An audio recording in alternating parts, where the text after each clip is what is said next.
Form તારી પાસે ક્યાંથી આવ્યું? ડેડીએ આપ્યું હતું અને કહ્યું હતું કે હર્ષવર્ધન સિંહજીને સમજાવજે અને આ કાગળ ઉપર એમના સાઇન કરાવી લેજે. જો કે મેં એમને ના જ પાડી હતી કે હર્ષવર્ધન આમાં ગેરકાયદેસર કામ નહીં કરે, પણ એ મારું કાંઈ સાંભળતા જ નહોતા. એ પ્લીઝ પ્લીઝ કરીને મારા પગે લાગવા લાગ્યા. કે સર, મને સમજાઈ નથી રહ્યું કે પપ્પા ગેરકાયદેસર કામ કેમ કરાવવા માંગે છે અને કેમ આ કરાવવા માટે આટલા અધીરા થઈ રહ્યા છે. મને પણ એ જ નથી સમજાઈ રહ્યું. હું બસ એમને ટાળવા માટે જ આ ફોર્મ લઈને આવી હતી. સોરી, તમે આના પર સાઇન કરો એવું કાંઈ નહોતી કહેવાની. કે સર, માં તારો કાંઈ વાંક નથી, એટલે તારે સોરી કહેવાની કોઈ જરૂર નથી. હું સમજી શકું છું કે જ્યારે કોઈ બાપ દીકરીને પગે લાગે ત્યારે દીકરી માટે કેટલી ઓકવર્ડ સિચ્યુએશન ઊભી થઈ હશે. જો કે સર, પપ્પા ગમે તેવું વર્તન કરે અને સૌથી પહેલાં તો તારા પપ્પા જ છે ને, તારે એમનું માન રાખવું જ જોઈએ. અને તને ખબર છે કે કોઈ મને ભલામણ કરે મને બિલકુલ પસંદ નથી. અને એમાં ડ્રોવરમાં ફોર્મ જોયું તો મને એમ કે તું પણ તારા ડેડીની જેમ આ ભલામણ કરવા માટે આવી છે, એટલે મેં તારી પર ગુસ્સો કર્યો. આઈ એમ સોરી. ના ફોજદાર, તમારો કોઈ વાંક નથી. તમે વાંક વગર સોરી ના કહેશો. તમને હક છે મારા ઉપર ગુસ્સો કરવાનો. એ ખોટું છે તો ખોટું જ છે. રાઈટ. મેં પણ પપ્પાને એ જ કહ્યું હતું કે જે ખોટું છે એ ખોટું જ છે. સંબંધો સંબંધોની જગ્યાએ ને કાયદો કાયદાની જગ્યાએ, બંને મિક્સ કરીએ ને તો સંબંધોમાં કડવાશ આવી જાય છે, પણ કાયદો એમનો એમ રહે છે. એટલે તું એમને સમજાવજે. સમજાવીશ ને? સારું, હું જાઉં છું. જય સોમનાથ. જય સોમનાથ.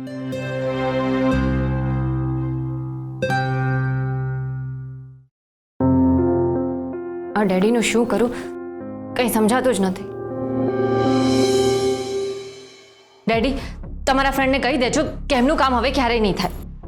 કિશન દીકરા, તને શું કહું? એ જો મારો ખાલી ફ્રેન્ડ હોત ને તો મેં એને મનાવી લીધો હોત. સોરી કહીને એનું ચેપ્ટર ક્લોઝ કરી નાખ્યું હોત. પણ શું ડેડી? એ મારો ફ્રેન્ડ નથી. સમજી ગઈ.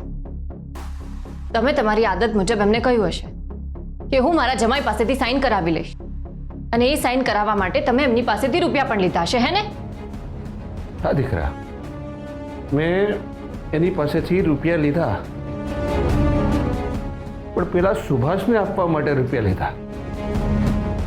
દીકરા, તારા ડેડીનો સમય બહુ ખરાબ ચાલે છે એટલે આ બધું કરવું પડે છે. એટલે પેલા દિવસે તમારા ખિસ્સામાંથી જે રૂપિયા પડ્યા હતા એ આ જ કામના હતા ને? ડેડી, આ ટોટલ રોંગ છે. તમે એમને અત્યારે ને અત્યારે આ રૂપિયા પાછા આપી દો. નહીં દીકરા, એ રૂપિયા એને હું પાછા નહીં આપી શકું. શું? હા, મેં તને સુભાષની વાત કરી ને, એને રૂપિયા આપી ને એનું ખાતું ક્લોઝ કરી આવ્યો. તો હવે શું? હર્ષવર્ધનસિંહજી જો આ ફોર્મ પર સહી નહીં કરે ને તો તારા આ ડેડીને તું લૂલો લંગડો જોઈશ. ડેડી! હા દીકરા, પેલો જસવંત મહા બદમાશ માણસ છે. એણે મને કહ્યું મારું કામ નહીં કરી આપો ને તો તમારા હાથ પગ તોડી નાખીશ.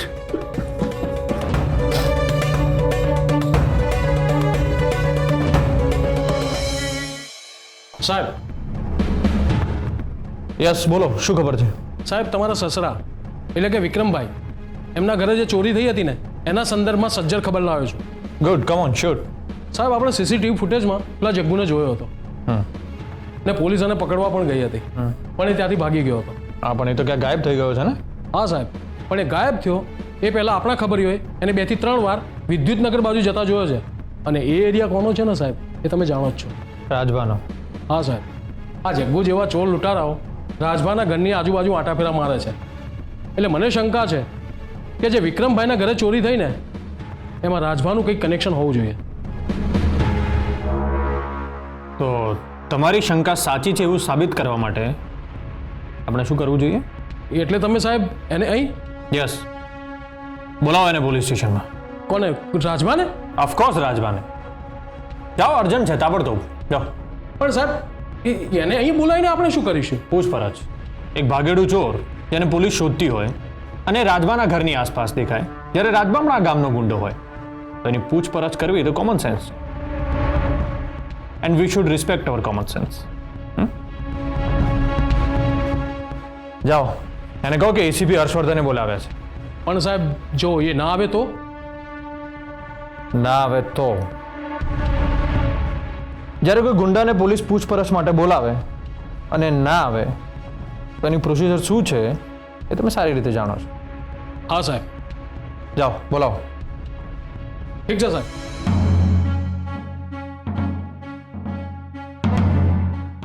બધા ત્રાગા કર્યા, તેમ છતાંય કેસર માનતી નથી.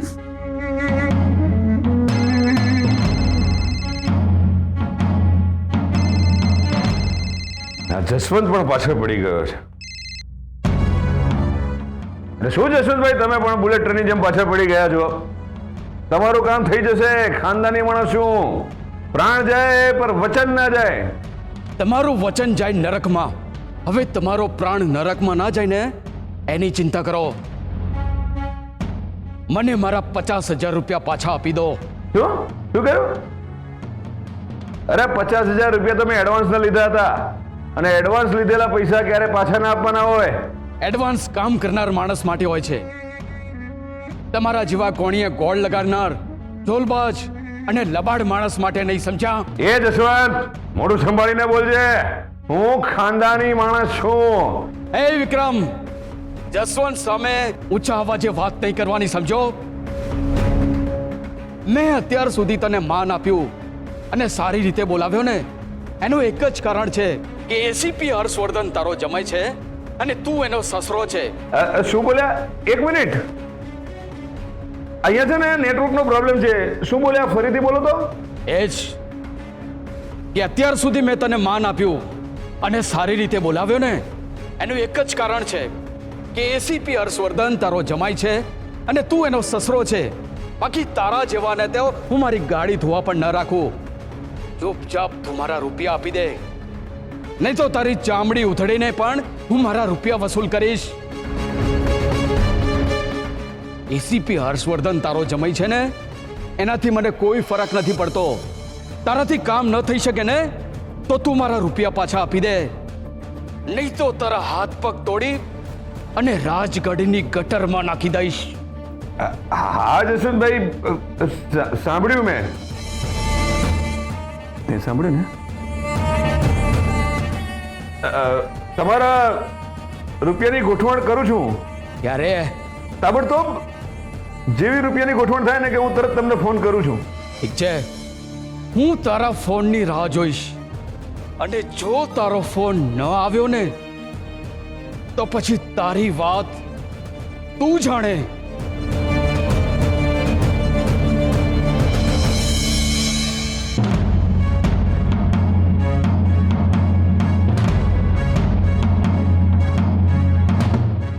હવે તું નક્કી કર કે છે, તારા માટે કાયદો મહત્વનો છે કે પછી તારા ડેડીનો જીવ?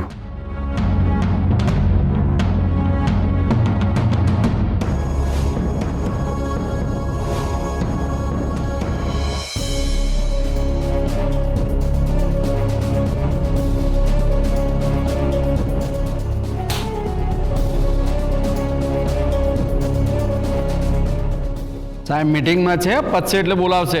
તો મીટિંગ પતી ગયા પછી મને અહીંયા બોલાવવો જોઈએ ને. હું કોઈ નવરો નથી તમારા લોકોની જેમ. કઈ જાતની પોલીસ છે? ઓ સાહેબ બોલાવે છે. હે સોલંકી, વધારે પડતા હવામાં નહીં ઉડવાનું. સાહેબ તમને બોલાવે છે. ગુડ, ચાલ.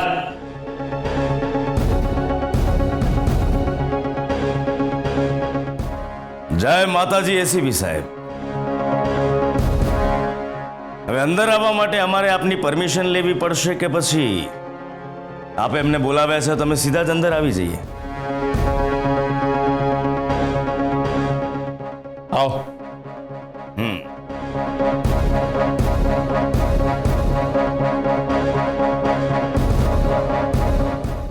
બોલો, આ દેશના આ સામાન્ય નાગરિકને કેમ યાદ કરવો પડ્યો?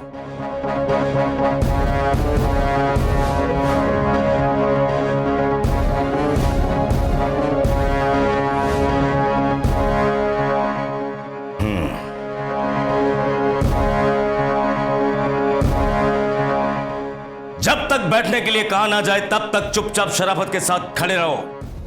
ये पुलिस स्टेशन है, तुम्हारे बाप का घर नहीं है. हाय. आम एंग्री यंग मैन जेम डायलॉग ना बोले તમે એસીપી સાહેબ?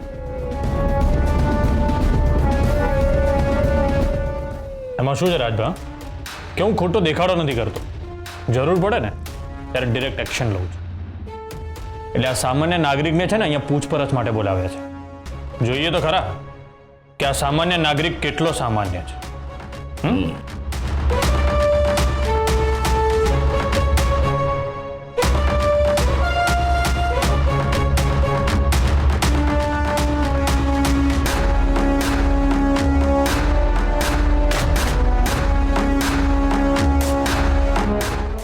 બસ.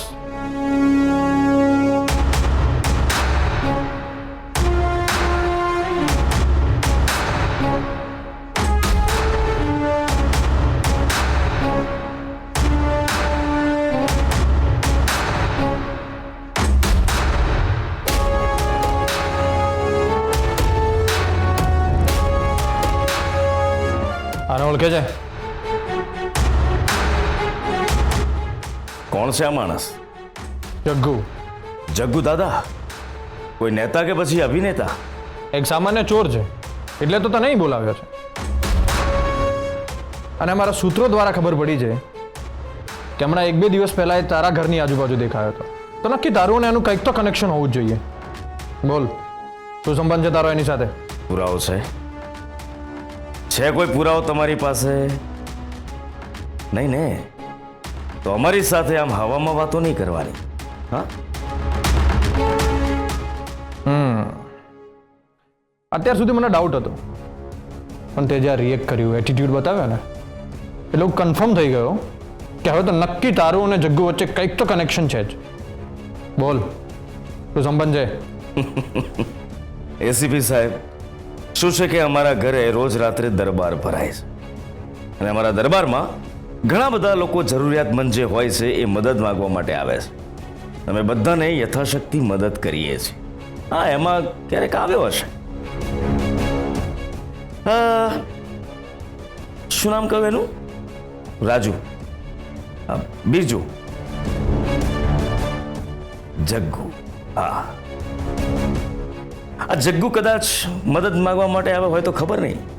ને અમારા દરબારમાં આવા ઘણા બધા વ્યક્તિઓ આવતા હોય છે મદદ માંગવા, તો મારે કેટલા લોકોના ચહેરા યાદ રાખવાના હોય? એટલે તારું એવું કહેવું છે કે તું એને નથી ઓળખતો? હા, શુદ્ધ ગુજરાતીમાં જ બોલ્યો છું. આપ કહો તો ફરી એકવાર બોલું, હું આ માણસને ઓળખતો નથી. શ્યોર? અમે પણ એ જ કહ્યું. જો આપને અમારી પર વિશ્વાસ ના હોય ને તો લાવો પુરાવા, સાબિત કરો. પુરાવો? વાહ રાજભા, તું આ કાયદાની ભાષા બોલવા લાગ્યો ને એ જાણીને આનંદ થયો. ગમ્યું. શું છે એસીપી કે તમારા જેવા એસીપીનો અમારી સાથે જે પનારો પડ્યો છે ને, એટલે અમારે શીખવું પડે. અને હું શીખી ગયો, બહુ જ સુંદર રીતે શીખી ગયો કે જ્યાં સુધી આપણી પાસે કોઈ પુરાવો ના હોય ને તો ચૂપચાપ મૂંગા બેઠા રહેવાનું. જો મારી પાસે પુરાવો નથી એટલે બેઠો છું ને ચૂપચાપ. એટલે એમ કે હું અત્યારે અહીંયા શાંત બેઠો છું એટલે આ વંટોળ પહેલાની શાંતિ છે એમ સમજો એસીપી. બાકી જે દિવસે મારી પાસે પુરાવા હશે ને એ દિવસે વંટોળ નહીં, સીધું સાયક્લોન આવશે. રાજભા જે બોલવું ને એકદમ ક્લિયર બોલ. હું બોલીશ. સમય આવશે ત્યારે હું 100% બોલીશ. અને હું જ્યારે બોલીશ ત્યારે એના પડઘા ફક્ત રાજગઢમાં જ નહીં, સમગ્ર ગુજરાતમાં એના પડઘા પડશે. જે દિવસે મારી પાસે પુરાવા આવી ગયા ને એ દિવસે અમારી સામે આપ જ ઊભા હશો. ફક્ત ને ફક્ત આપ, એસીપી. ત્યાં સુધી take care. God bless you. જય માતાજી.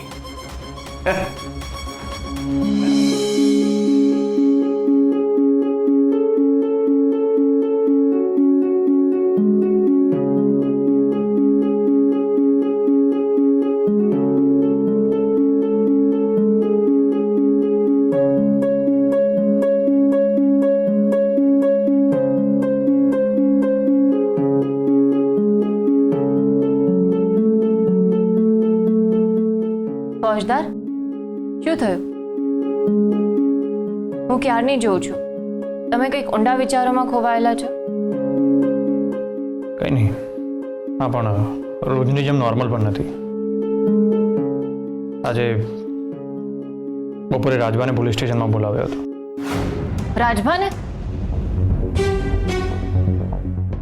તમારી પહેલી બર્થડેની પહેલી કેક તમારા રાજભા કાકાએ તમને ખવડાવી હતી. હા, તો આપણે તમારી જન્મ તારીખની વાત કરતા હતા. તમારી જન્મ તારીખ અને તમારા લગ્નમાં 1 વર્ષની ગરબડ છે ને? એમને કેમ બોલાવ્યા હતા? શું કહ્યું એમણે? એમણે કે સર કોઈને પણ માન આપવું એ સારી વાત છે, પણ સામે માણસ કોણ છે ને એ પણ જોવાનું હોય. માનો કે તારા ડેડીનો દોસ્ત છે, પણ રિસ્પેક્ટ આપવાને લાયક તો બિલકુલ નથી. હવે જે બોલીને ગયો છે ને એ જ વાતો મગજમાં ભમી રહી છે. એ શું બોલ્યા? સોરી, બોલ્યો. કંઈ નહીં, એમ જ પોકળ ધમકી હશે. હા, પણ એને કહ્યું શું એ તો કહો. એ સર, તું કેમ આટલી બધી પેનિક થઈ રહી છે? તો કેમ ના થો? મારા ફોજદારને પોલીસ સ્ટેશનમાં આવીને કોઈ પણ કાંઈ પણ બોલી જાય અને હું સાંભળી લઉં. આજે તો રાજભાગ ગયો કામથી, હે ને? મારા રાણી સાહેબ ગુસ્સે થઈ ગયા. હા, પણ એ શું કહેતો હતો? એ કંઈ નહીં, એ વાતને એટલું મહત્વ આપવાની જરૂર નથી. ઠીક છે, કહું છું. નહીંતર તો આખો દિવસ નક્કામાં વિચારો કર્યા કરીશ. તમારા ઘરે જે 3 ચોરો ચોરી કરવા માટે આવ્યા હતા ને એમાંથી એકનું કનેક્શન રાજભા જોડે હોય ને એવો મારો ડાઉટ છે. એટલે મેં એને પૂછપરછ માટે પોલીસ સ્ટેશનમાં બોલાવ્યો હતો. ઉપરથી મને જ ચેતવણી આપીને ગયો. અત્યારે મારી પાસે પુરાવા નથી ને એટલે હું શાંત બેઠો છું. જે દિવસે મારી પાસે પુરાવા આવી જશે એ દિવસે સાયક્લોન આવશે. એટલે ખબર નહીં હવે મારા વિરુદ્ધમાં કયા પુરાવા શોધી રહ્યો છે. મને યાદ છે ત્યાં સુધી આ દીકરી કેસરની પહેલી વર્ષગાંઠ આપણે 2004માં ઉજવી હતી અને આ વર્ષે એના લગ્ન થયા એટલે 1 વર્ષની એમાં ઘટ આવી. પુરાવા? શાના પુરાવા? એ જ તો સમજાઈ નથી રહ્યો. ફોજદાર, હું તમને એક રિક્વેસ્ટ કરું. શું? તમે આજ પછી આ રાજભાના નાદે લાગતા જ નહીં. એ સર, મેં એને ગપ્પા મારવા માટે પોલીસ સ્ટેશનમાં નહોતો બોલાવ્યો. એની પૂછપરછ કરવી હતી ને એટલે બોલાવ્યો હતો. મને ખબર છે કે તમારું કામ છે, પણ એ બહુ જ ડેન્જર માણસ છે. પહેલા દિવસે પણ તમે એની ગાડીની નંબર પ્લેટ પાછળ પડી ગયા હતા. નકામી શું કામ મુસીબત ઊભી કરવાની? કે સર, કાયદાની રીતે આવા ગુંડાઓને સુધારવાની મારી ડ્યુટી છે. એક ગુંડો છે ને, હું એક પોલીસ વાળો, એટલે કાયદાથી એ લોકોએ ડરવાનું હોય, આપણે નહીં. સમજી? અને આજ પછી મારી સાથે આવી વાત ના કરતી.